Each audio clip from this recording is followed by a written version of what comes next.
It is homecoming week at Eastern Kentucky University, and the Curdles will host Central Arkansas at 3 o'clock. We'll talk about that. Look back to last week now with the head coach of the Curdles, Walt Wells. Walt, you almost had the upset over Troy. Went ahead with 21 seconds to go. They have two 15-yard passes, kick a field goal at the buzzer. That's a tough way to lose, but I know you're proud of the way your team battled down there and deserved to win. No question. I mean, the players came out and did a great job, and they fought their butts off the whole 4 quarters. I mean, the game started so bad for us, it just looked like, oh, here we go. They go right down and score. We first play jump off sides and 3 and out, and it just, for them to play each play from then on out, just like it's a life of its own, just what we preached to them, gave us a chance. Showed to them that they can play with anybody, that's on our schedule as long as they come prepared and ready to go. And I thought our coaches did a great job of having a great game plan. And I think they went out and executed to the best of their ability. Was there things we can do better? Of course. And we've gone through all that and we're moving forward. But it's a tough way to lose. But we've got to understand, you've got to play 60 minutes and we've got to finish that game out. Team named the Stats Perform FCS Team of the Week, and Keon Dixon the FCS Player of the Week. And Keon's just gotten better and better. He had 8 catches for 196 yards, 2 touchdowns, and he and Parker McKinney have become quite a duo there. No question. I mean, it's good that they've gotten all the reps together now. And you can see that paying off. Parker's doing a great job of placing the ball where it needs to be, and Keon's doing a great job of getting open and working his craft throughout the week. Him and Coach Cox, Caleb, I think you just see his growth happening over and over. And the other thing is he's getting some confidence, and the confidence is what's really helping him because he's physically gifted. And now that he understands everything that's going on and he's got the confidence to go do it, hopefully he'll continue to do what he's been doing. I don't see why he won't. Now comes another really good team, Central Arkansas, playoff team last year, picked before everything changed and they split things to be the Southland Conference champ this year. They were ahead of North Dakota State, the juggernaut of FCS football, in the mid part of the fourth quarter up in Fargo. So Central Arkansas 3-3 on the year. Very good football team. Their head coach was a great quarterback. They have 3 quarterbacks on their staff, and they have a good quarterback as well on the field now. So this is going to be quite a challenge on homecoming. Well, I guess it's the quarterbacks against the O-line, right? Yeah, exactly. O-line coaches, former O-line coaches on our staff. So we'll see where it goes from there. But they're a really good football team, and they're well coached. Got good football players. You can tell they've been doing some things for a while together and had some success both sides of the ball. I mean, they play hard, they get after you, and we've got a tall task ahead of us. But that's what this is all about. You want to play teams that are nationally ranked, that are challenges, that challenge you and come at you, and we have the ability to go out there and do that. We have to play good football. We have to play clean football, and we have to play physical. And we know that, and we'll be preparing for that. And we're looking forward to the challenge. We're looking forward to getting back home in Roy Kidd Stadium. And I know it's homecoming, and it's a virtual homecoming, just like everything we do now is virtual. But we're looking forward to all the fans that can come to pack that place out and be as loud as they were against HBU. And we're excited about it. We're excited about it. Eastern Kentucky ±0 in turnover margin. This is where UCA thrives. They have forced 18 turnovers. They're +5. Their defense is opportunistic. No question. And we have to, I think you saw that last week in their Missouri State game with a couple. I think they had 1 or 2 pick sixes. I cannot remember right now, but they do a great job of ball hawking and trying to strip the ball. And we'll be working all that stuff this week, just like we did last week, and just like we do every week. We'll have to be particularly careful with the football, but we'll still have to go out and play our game. And part of the turnover situation is knowing where you got to go with the football when you're throwing it and securing it when you're running it.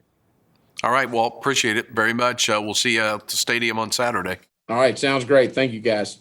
All right, that's Walt Wells, head coach of the Colonels. Homecoming at 3 o'clock against Central Arkansas. Here's where you can get the coverage if you're not at the stadium: on radio at 100.7 FM, streamed on the TuneIn app, just ask for WCYO, or at EKUsports.com. Also, the television coverage streamed on ESPN3. Coming up next, we'll talk soccer here on Inside EKU Sports.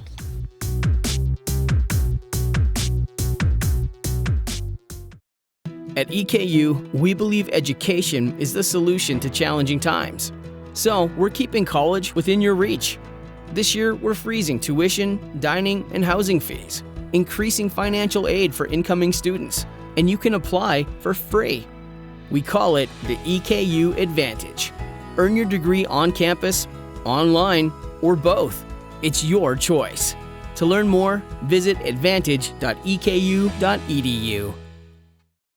We talk EKU women's soccer now with the head coach, Matt Cosinuke. Matt, no fall schedule, so you'll play in the spring, hopefully. So what are you doing with your team? I mean, can you practice? How do you keep them together? How do you keep them energized? I mean, this is a big challenge. Yeah, I mean, this easily is the hardest semester in the history of all college sports, right? So for us, we've been focusing on being prepared for when we compete in the spring. And so what that means is we're training 5 days a week. We're putting a large amount of emphasis on their physical readiness, their emotional health, making sure that they're staying as a cohesive culture and a cohesive family, and really focusing on pretty much everything other than X's and O's and how we play to keep them cohesive and looking forward to the spring. Can you do anything like have an intra-squad scrimmage, those kinds of things, to replicate a match?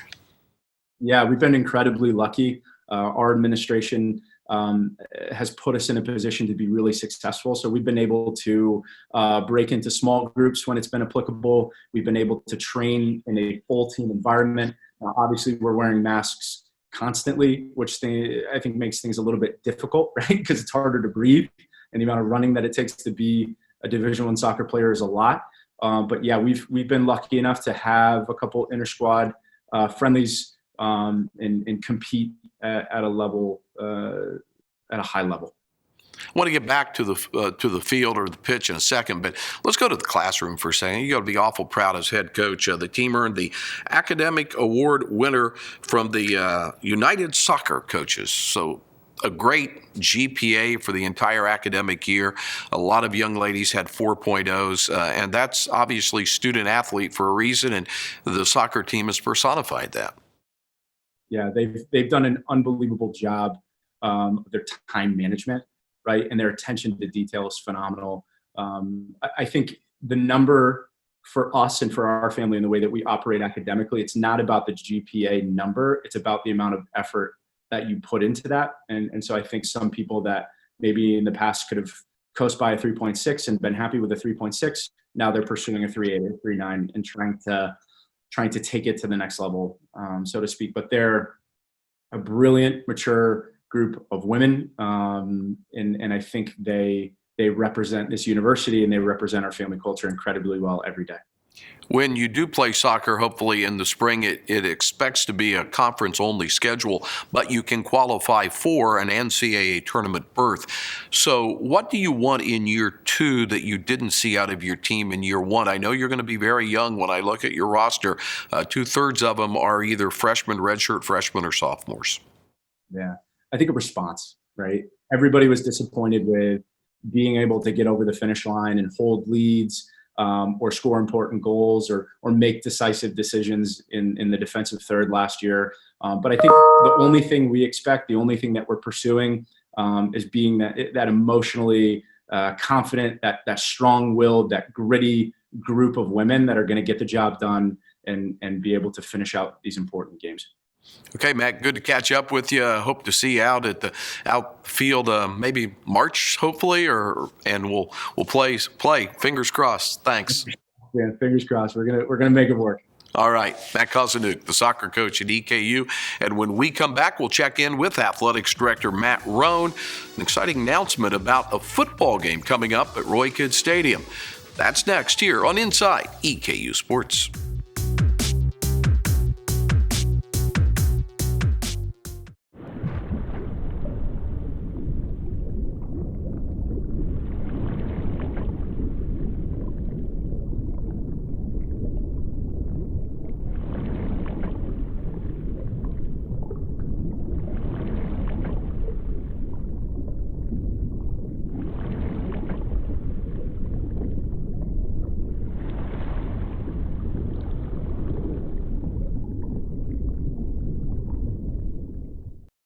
Welcome back to the show. EKU Athletics has announced the Opportunity Bowl. It will be part of the last game on the home schedule on November 21st against Western Carolina.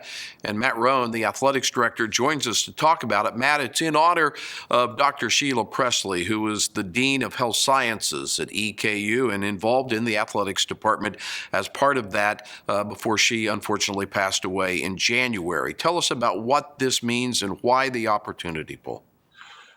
For us, Greg, we talk about it all along.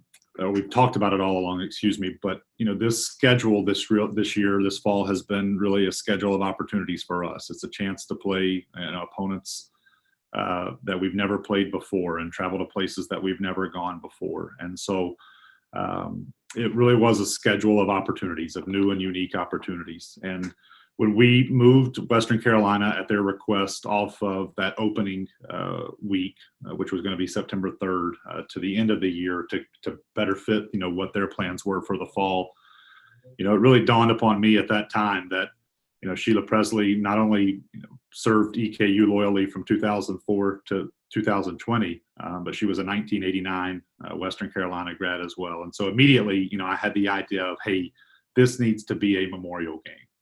But our staff, working with our administration, they really kind of challenged us. I think we all challenged one another to think a little bit bigger even than that, to take it one step further, not just to say this is in memory of her, but as a way to honor her, is to focus on those things which were important to her. And EKU as a school of opportunity was something that was very important to her. Our Eastern Scholar House project is something that provides opportunities to single parents and their children to access education and to be able to fulfill a degree. And so for us, we tagged that Opportunity Bowl name on there, certainly in memory and honor of Dr. Presley. But it's a way for us to highlight her legacy, her family, but also the things which were important to her and which are important to this campus. And that's, access, affordability, social justice, environmental health, several things that we think kind of ties in nicely to that.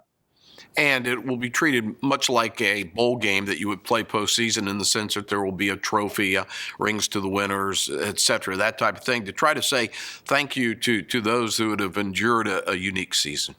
Yeah, for us, again, when I met with our team, when Coach Wells and I met with our team at the beginning of the year, by opting out of the spring and playing as many games as we're playing in the fall, which again we believe is the right thing for us to do, but we were foregoing that opportunity to compete for an OVC championship and NCAA FCS playoff competition in the spring.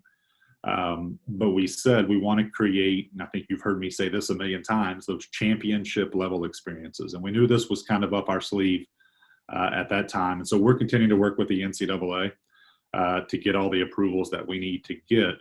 But you're exactly right. For us, we'll share at the appropriate time a mock-up of what that trophy is going to look like, to let our players know that you're playing for something meaningful. Something that you'll always remember, hopefully, if we win, something that'll always be on display in our trophy cases, as well as a bowl ring. And, we'll pay for that for the winner of the team.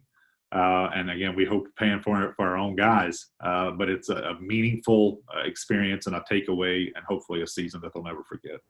Well, I have you here on the show. I know there's still some things being finalized, but where are we on basketball in winter, and where are we on the fall sports that have now been moved to spring as far as playing, as long as we can do it under the COVID pandemic guidelines? So basketball, again, we'll open up at home. I think our women are scheduled to open up at home on November 25th. Our men will start the season away from home, and then we'll have an opportunity to come home, a few days later. But for us, we're absolutely looking at full non-conference portions of our schedule. The OVC will be making an announcement very soon with respect to what the OVC portion of the schedule looks like.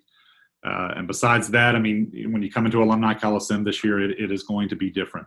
The NCAA, the OVC, and in terms of the health guidelines that have been put into place, certain seats that people maybe are accustomed to will not be available just because we have to create that bubble around the floor and try to protect the integrity of what's happening on the surface of the floor.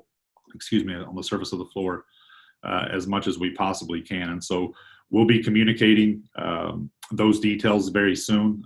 Capacity at Alumni Coliseum this year will be at 15%, which puts us just shy of 1,000. But again, we're going to take care of our season ticket holders. We're going to take care of our students. We want to take care of our band, our cheer, our dance teams to make sure it still feels like an EKU basketball game, just is going to look a little bit different. Our fall sports have moved to the spring, as is well known. Our volleyball schedule should start the beginning of February. Our soccer schedule is anticipated to start at the beginning of March. And again, the OVC will be announcing those details in the not too distant future. But we're excited to have those two teams be able to compete, have something that looks like a normal, again, we kind of joke, what does that word even mean anymore? But a full schedule, competing against their conference peers, and obviously a chance to compete for an OVC championship and hopefully NCAA postseason play at the end of the year. And we're continuing to work through what the OVC cross country championship and indoor track and field championships will look like as well. And so hopefully we'll know those details in the not too distant future. All right. Thanks for the update, Matt. Good, as always, to see you. I appreciate it. Thank you, man. Matt Roan, the athletics director at Eastern Kentucky University. And that does it for another edition of Inside EKU Sports. Like and follow all of these social media pages to keep up with Colonel Athletics. And we'll see you at Roy Kidd Stadium on homecoming Saturday. And as always, go Big E.